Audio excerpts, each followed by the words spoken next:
We here at the Beyond the Bell podcast believe our responsibility as content creators is to provide material that can be viewed by fans of all age, ethnicity, and orientation groups. Inclusivity is a foundation of the Carolina Wrestling Cartel. However, there will be times when the passion and love for the professional wrestling industry take over, and there may be obscenities, expletives, and other conversations of an adult nature. The following interview will be one of those times. Thank you for the support, and don't forget to like, follow, share, and subscribe. Viewer discretion is advised.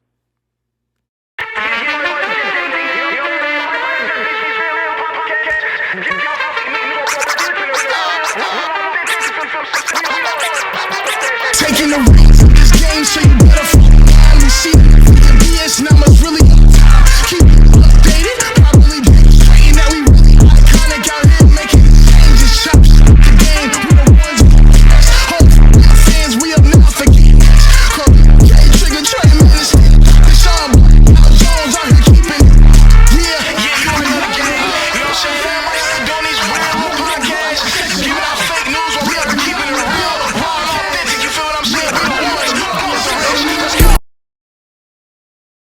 Yo, what up? Y'all already know it's your boy Karlito Kannon, one half of the double dose of knowledge, 1/4 of the illustrious iconics, and 66 2/3 of the entire Carolina Wrestling Cartel. Bringing y'all a one-of-a-kind exclusive interview with Mr. MLW himself, Jacob Fatu.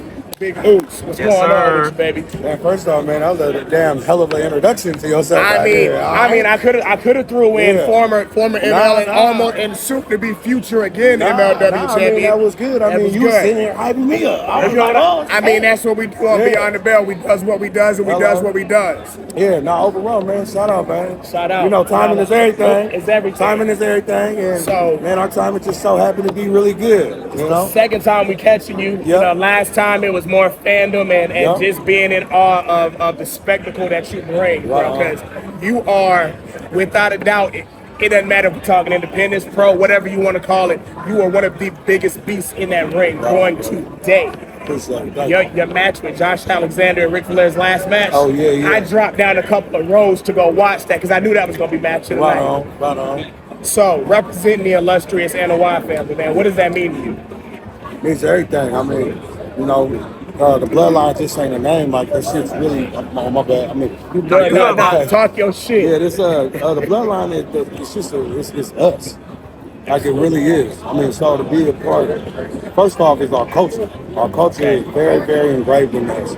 You know, very engraved in us. I mean, I've been walking up, seeing people like meet my uncle, Lakishi, talking about how Rosie and talking about how they remember Umaga. So, you know, to be a part of the family, first and foremost, because the culture is off the hook, you know, but to really do try to fulfill what they've done for us in the past. Like, I say this all the time, I didn't want to wrestle. Like, I didn't grow up. I was been around it. I've been a fan of this shit. Like, I love it. But, man, bro, once I tried to start being a thug and shit, I kept going to jail. I was like, all right, this shit ain't working. Like, obviously, I keep getting caught going to jail. I got to switch it up. Switch it up and do something different. And that's what it was. It was, man, professional wrestling saved my life. Man. I could vouch for that. So I know we get a couple of the comparisons, and I know a lot of people look at Umaga and look at Solo, but in ring, in passionate wrestling culture, we look at you as the second coming of Umaga. Your speed, your agility, your versatility, your timing, and your presence, man. When you in that ring, we are in awe as a podcast. We watch the matches back, and sometimes we'll pause it and we'll just have a whole segment talking about what you're doing in that ring. So in terms of training, how deep have you been going into it, and how, I know you put time in it because like you said, it saved your life, but how many hours a day, week? I mean, is this, I know you living and breathing it, but walk us through a day in the life of Jacob Fatu. I mean, when Jacob Fatu was trying to find himself when I first started training, it was nothing but training. I mean, it was embedded in us to the same work that we put in is, you know, is what we're going to get out of it. So every day it was training. It was training, man. Gangrel Mondays, Uncle Rikishi, Reno on Hawaii Wednesdays, and Saturday mornings, you know.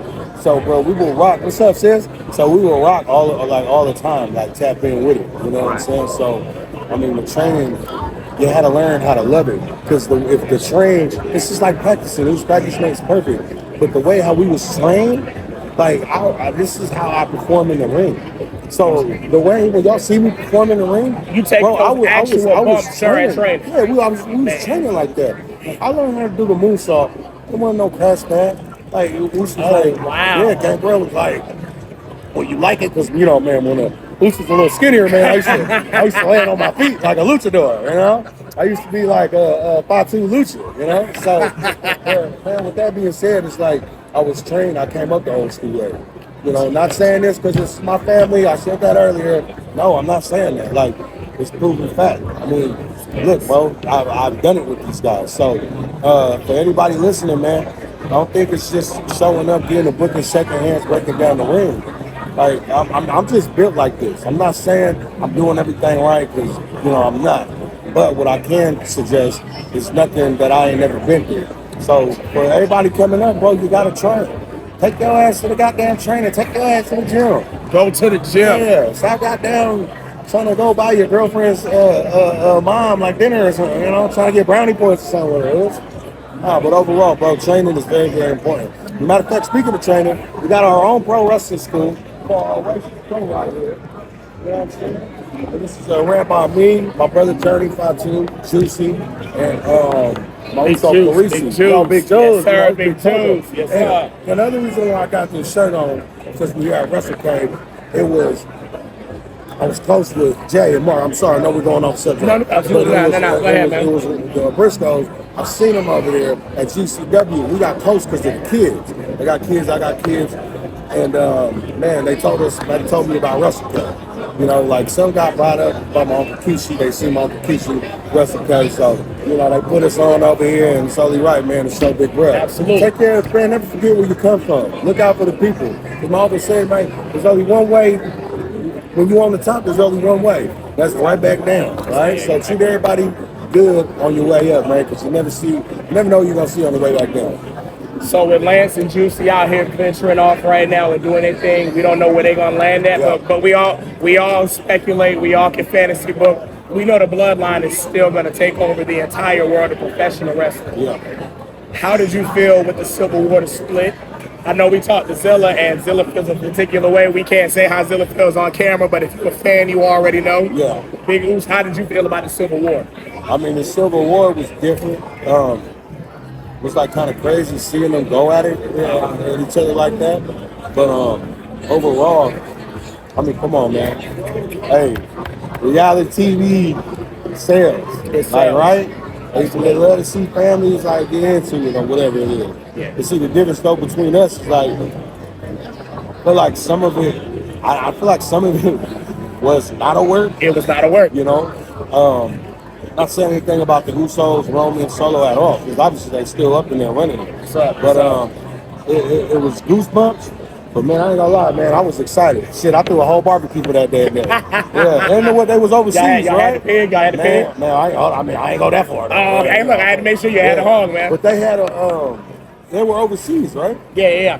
So, and see, that's another thing, and I want to get you up. We're not gonna keep it too much longer. No, it's good. With Roman being at the top of the industry, not just WWE, but the top of the industry, and him making sure he's bringing up the Usos, bringing up Solo, having the family with him. I mean, your family has basically main evented every major PLE this year. Yes. Jay has, with him being in War Games, he's going to fulfill all big four PLEs this year. Yes. Just talk about what that means for your family, not only being at the top of the industry, but knowing that when one of y'all is on top, y'all will do for the culture to bring it back. Absolutely. And you know, this is what I said earlier when we first started it. Our culture is very embedded into it, folks. You know, I had somebody come up to me today and was like, hey, I don't know if you remember helping the guy in the wheelchair from GCW, you seen him walking and you got up, you stopped signing, you went to go help him. Like, this is, I mean, I'm not saying that to put myself over, but what I'm saying is, you're already over, baby. Yeah, you know, I'm saying is, bro, like, it costs nothing to be nice and do the right thing. So, like, what to see what Brandon's been doing has been awesome. Bro, main event WrestleMania, to see brother, both nights. Not only that, like, and hey, let's get the record straight. Solo earned his motherfucking way there. Tired of people talking that shit, saying, "Oh, he should have been." No. Okay, whatever the case was, let's remember. This man had Remember. 3 weeks to get ready. Come on, bro. At a level like The that, Clash at the Castle, a major show, at a level like that, man. bro, and make a debut like that. Yeah. I don't give And a that, fuck what anybody says. Like, man, my brother's doing his thing. So shout out to Solo, bro. and not only to make the debut, but to continue the momentum, because especially defeating John Cena. Man, come on. I mean, that's major. But see, this once again, when you're talking about, you know, how I feel about the family's success and Yes. stuff. I mean, we're talking about longevity. Look at John Cena, longevity. This man has first started wrestling with Kishi, Yep. then had those bangers with We don't want Umaga, bangers. and then with Roman, and now doubling back with Solo. I mean, come on, bro. Like, if there was one way to go out, or for Solo to do his thing, come That's on, the way man. to do it. Yeah. And let's not forget all the fucking house shows this guy's been main eventing since he's first been there. You know? So overall, man, I think fuck. I don't know. Now I gotta step my game up. Right now. And that's a great question. 2 more questions. Number 1, Solo Splash versus your moonsault, which is better? Oh man. Oh, that was a little, you trying to get me on there. I mean, we asked tough questions. You know where I'm going at. On top, I'm gonna go with my moonsault. You know. If you ain't seen this man moonsault, if you haven't seen his moonsault, Vader, rest his soul, ain't got nothing on this man. The way that man fly through the air, it's ridiculous. That's my bro. Last major question for you, Big Goose. Yeah. What is your dream Mania match for yourself? And we don't even have to necessarily just go Mania if we could go back, because as the fans of the pod know, I'm Mr. WCW. So if it's Mr. Starcade, if we're going biggest show of the year, what is your dream match?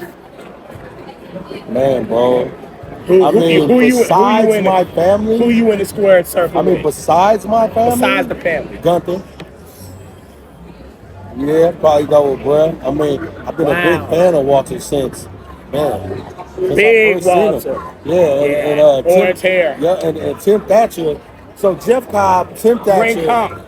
Yeah. So check this out. Tim Thatcher, Jeff Cobb, J.R. Kratos, and NWA. Shout out to J.R. Kratos. You know, Shout out. And then me, like, we all used to live in Sacramento at a point in time. Oh, right? wow. And we were doing all dope shows in the Bay Area under All Pro Wrestling, Marcus Mack. And they brought Gunther, but I've been seeing Gunther. So when I found out he was on the show, I was like, whoa, but to see him live, to go against the 2 top, for him to go against the top tag team in NorCal that we had at the time, it was Reno Scum. That's when I seen Reno Scum versus Thatcher and Walter. But overall, bro, for right now, it might just have to be him. Besides my family, and I mean, we're talking about WWE, we're talking about that. But if it's not, then it's probably definitely Swerve. You know, Swerve, Strickland. You know, but hey, man, it's professional wrestling, man. We learn how to adapt and make it happen.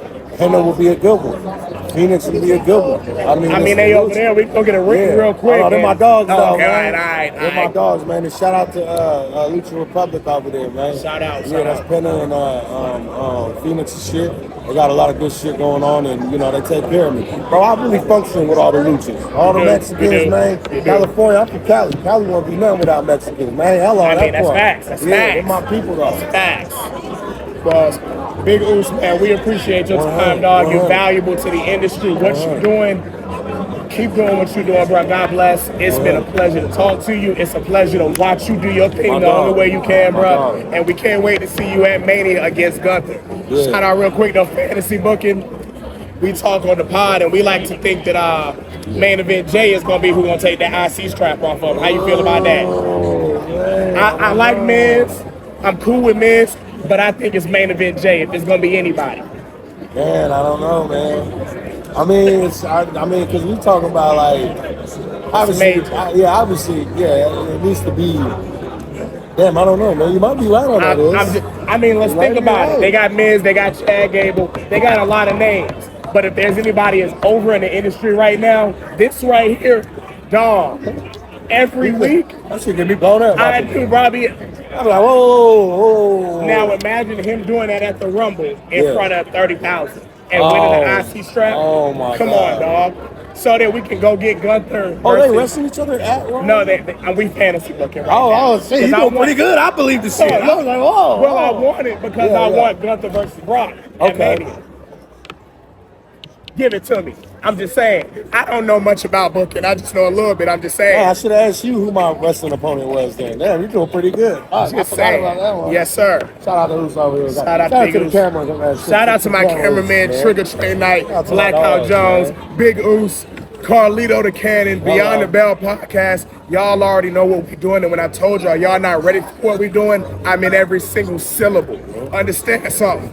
This ain't just the thing we're doing. No. It's a movement. It's a lifestyle. Yeah. Yes, sir. So with that, for the Carolina Wrestling Cartel, Yes. Mr. MLW and WrestleCade, we out.